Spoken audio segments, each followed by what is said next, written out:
So hi everyone, we are here today to talk about how to create structure and stability in the home during the COVID-19 pandemic. My name is Joan Broto and I have Dawn Marciello here with me today. We are both board members of the Ontario Association for Behavior Analysis. We are also both board certified behavior analysts and clinicians who have been working in the field for about 20 years now. Before we get started, we would like to thank Autism Ontario for the partnership and for giving us the opportunity to present this webinar.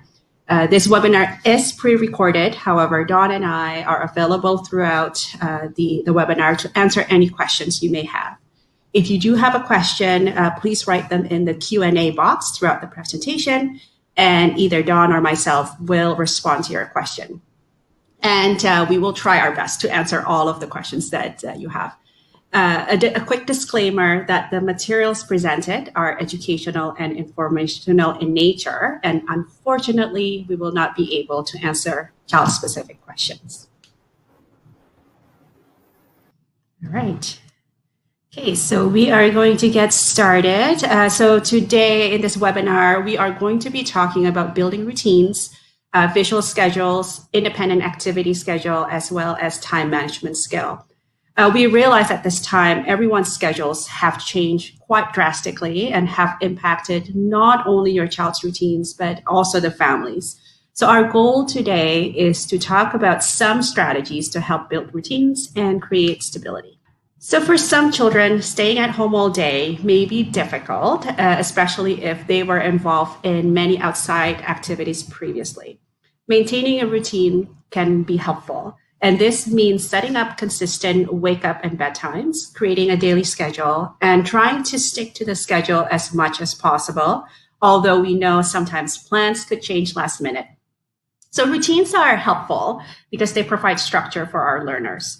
Our suggestion is to create what we call like a loose schedule, and this means following somewhat similar routines every day.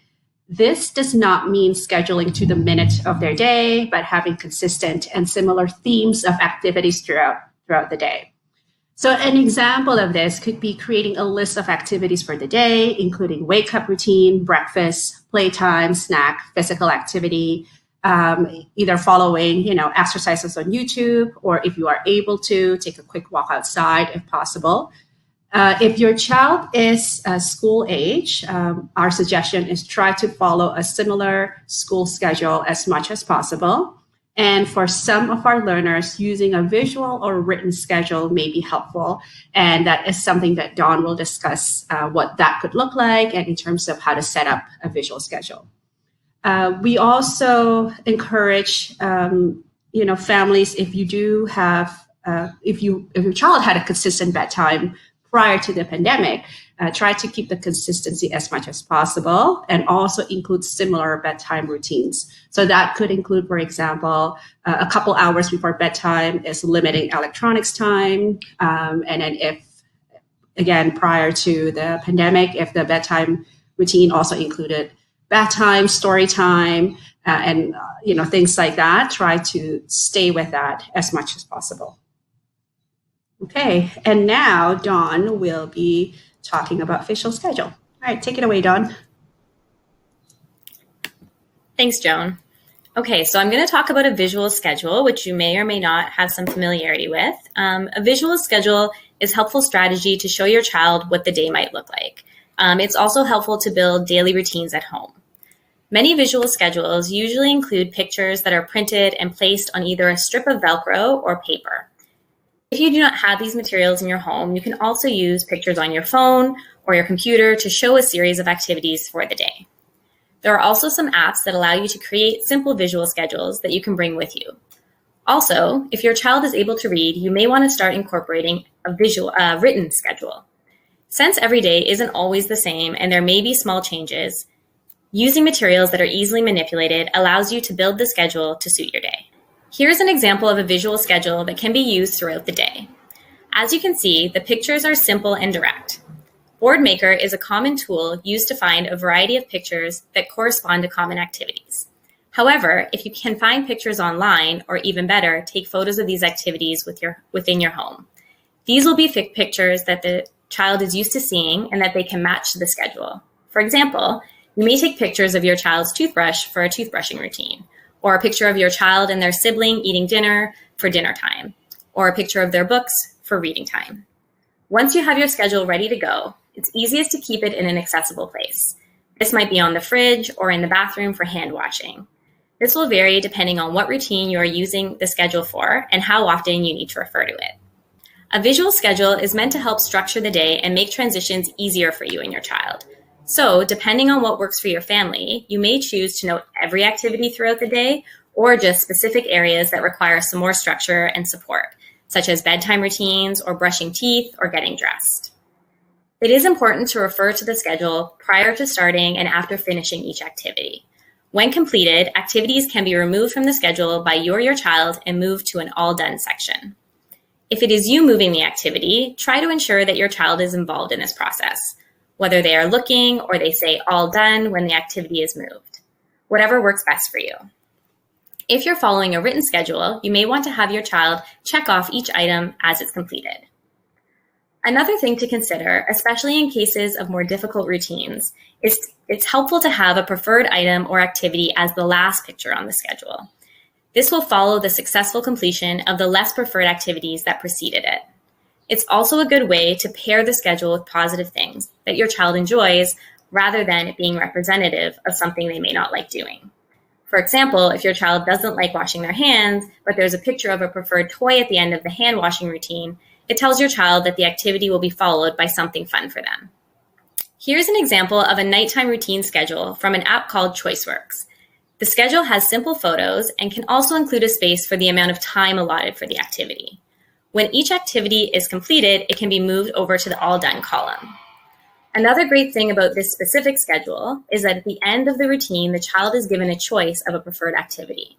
Building controlled choice into your visual schedule for your child can also be very effective. These are just some ideas of how to build a schedule for your home. The goal of any schedule is that it suits your needs and helps to provide some structure for you and your child throughout the day. A visual schedule is a great resource as it can be modified to meet the individual needs of your child and your family. Another useful tool that can be created and used in the home is an independent activity schedule, also referred to as an IAS. The goal of this tool is to teach children to complete activities independently. These activities can range in nature. Often, it's helpful to start with play-based activities such as puzzles or shape sorters or other closed-ended activities.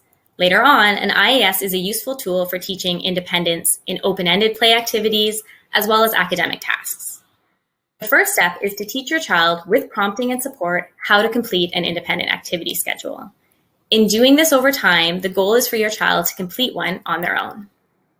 Once the goal is reached, with one activity schedule, new activities can be taught. Setting up an independent activity schedule requires some materials.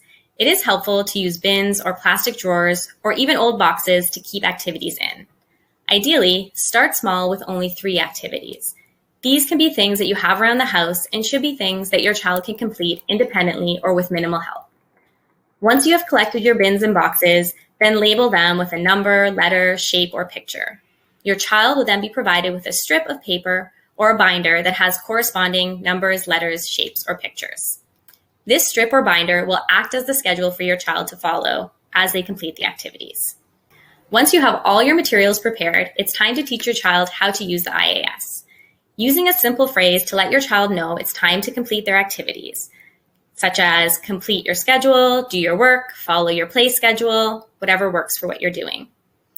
After this initial instruction, do your best to not use any other verbal instructions throughout the teaching process.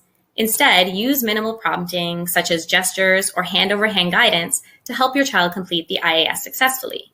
It is also helpful to stand behind your child when prompting them.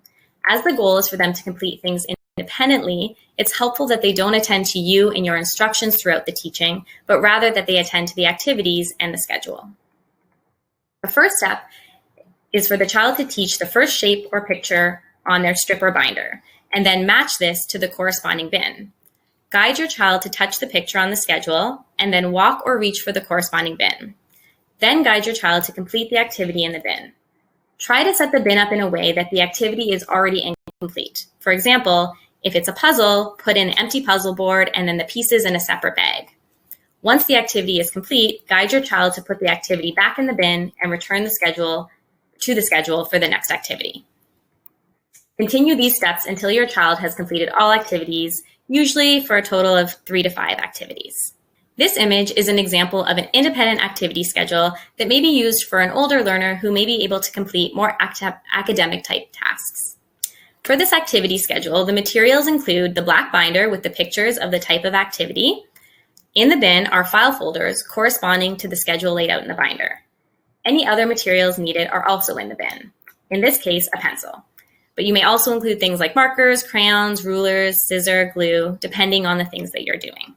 When using a binder for your IAS, each sheet has a different activity. Start by prompting your child to touch the first activity and then take the corresponding file folder out and complete the worksheet within, remembering not to use any verbal instructions throughout. After completion, prompt your child to return to the activity into its folder and go back to the binder and turn the page. When using a binder schedule, it's a good idea to have a picture of a preferred activity or item on the last page.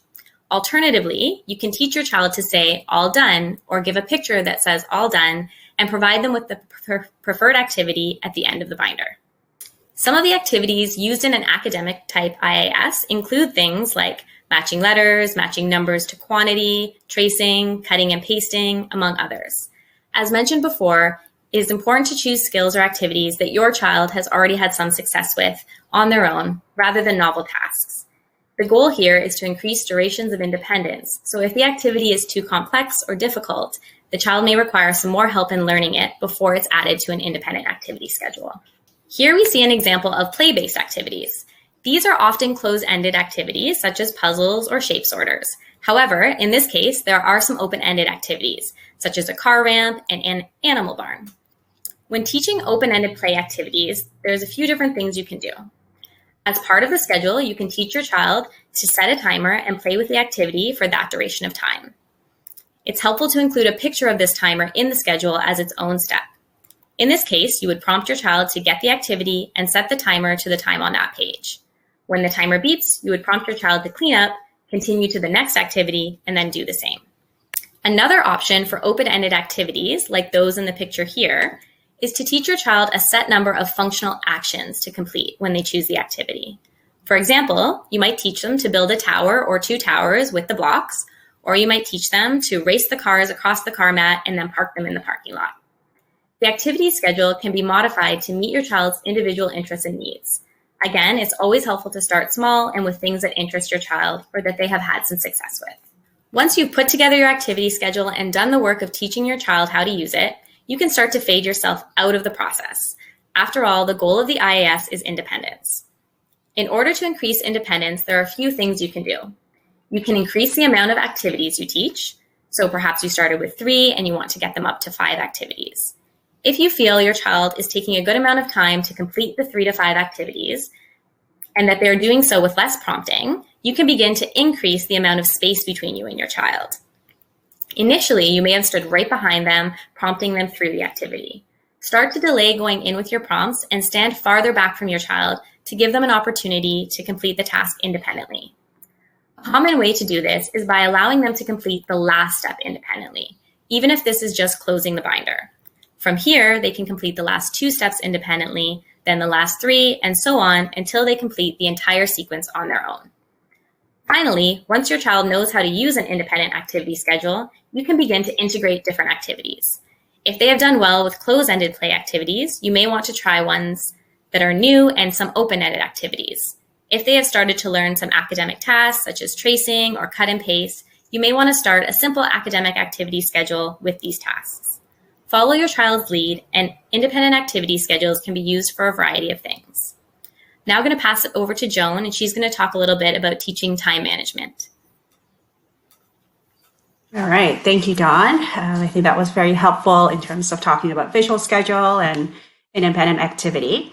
So as Dawn mentioned, I will be talking about time management skills. For some of our learners who have reading and writing skills and some understanding of the concept of time, and also being able to follow a written schedule, Teaching time management skills could also help with creating a structure. And this is actually letting our learner sort of create their own schedule and following their own schedule and giving them a bit more independence in terms of doing that. So there are a couple of components to teaching time management skills. This includes checking in with time for activities, making and following a schedule, and using a task analysis to help with their schedule. And I will be talking a little bit about each one. Now, when we first teach our learners time management skills, this includes scheduling activities based on predicted amount of time. So for some of our learners, they might not know yet how to do that. And to start, you would ask your child to select an activity. It could be part of schoolwork, it could be a play activity, and then write down the time, how long, or ask them to write down how long they think it will take them to complete the activity. And then as they are playing or completing their work, have them check in with the time at the end of their activity. And this is just a starting point in terms of teaching our learners how to estimate how long they think it would take to complete something. As we teach them how to create a schedule and how to follow a schedule, we can also start teaching them how to adjust the schedule as needed. So our suggestion is to do this for several different activities throughout the day. And as they get a bit more practice with that and starting to figure out, oh, you know what, actually to build this Lego set, it took, 45 minutes rather than I thought it was going to take 15 minutes. So as they get used to that, then we can start teaching them how to create their schedule. So after your child is able to identify how long different activities would take, create a schedule together, start with leisure activities to practice, like I mentioned. So write down a list of activities, start time and end time. Start by selecting a small chunk of time during the day. So for example, just to practice, do this between 2 to 4 p.m. and then use this as a practice schedule. And have your child track the time, either using a clock or a timer, and have them keep track of that. And once your child is able to practice within that small chunk of time, they then could create a schedule for the day and use the task analysis to help them follow their schedule. All right, so here is an example of a schedule where your child could just list the name of the activity, the start time and end time. And there's also a spot to check if their activity was completed. Okay, so as the goal is to encourage your child to follow the schedule that they create, use the task analysis to help them follow and practice their schedule. This is a checklist that could be used as your child is practicing using the schedule and checking their time and things like that. I will actually show an example of what the task analysis could look like. This is also adapted from Adele Nadowski's book, Flexible and Focus. She has a lot of good sort of teaching strategies and tips, not only for time management, but for other tasks as well. So in the checklist, and I will show you an example, it could include looking at the schedule and initiating activity and setting the timer as needed, check remaining time during the activity and determine if activity will be completed on time. So as your child is completing one activity, have them check. And then they, at that time, could figure out, okay, I think I will have enough time or I might not have enough time. And that's okay. And then if activity won't be completed on time, decide whether they want to speed up or continue at the same speed with the possibility that time may run out. Now, when the time runs out, have your child decide whether they want to, 1, continue with the activity, or 2, move on to the next activity. So this means that your child may have to decide to forego the next activity scheduled, right, if they want to finish the first one. Or they could also make the decision to move on without finishing the first activity, and then they could further make a decision to finish that first activity the next day, or maybe at a later time if they have extra time. And then have them place a check mark on their schedule to indicate completion and adjust start and stop times on the schedule as needed. When starting this, given this might be a new skill for some learners, do make sure to praise your child for using and checking their schedule. You could also use a reinforcer or a reward when your child uses their schedule throughout the day. They could get extra playtime if this is something that they like earning, or they could get extra electronics time, whatever it is that works for you, for your child, and for the family. So this here is an example of the task analysis. As you could see, I also adapted this from Nadowski's 2017.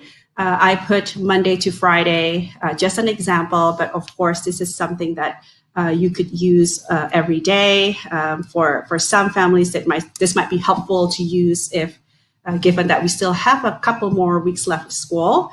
So that could be used for that. And like I said, this is just an example, and you could, of course, adapt it in whatever way that fits your own schedule and your sort of family schedule.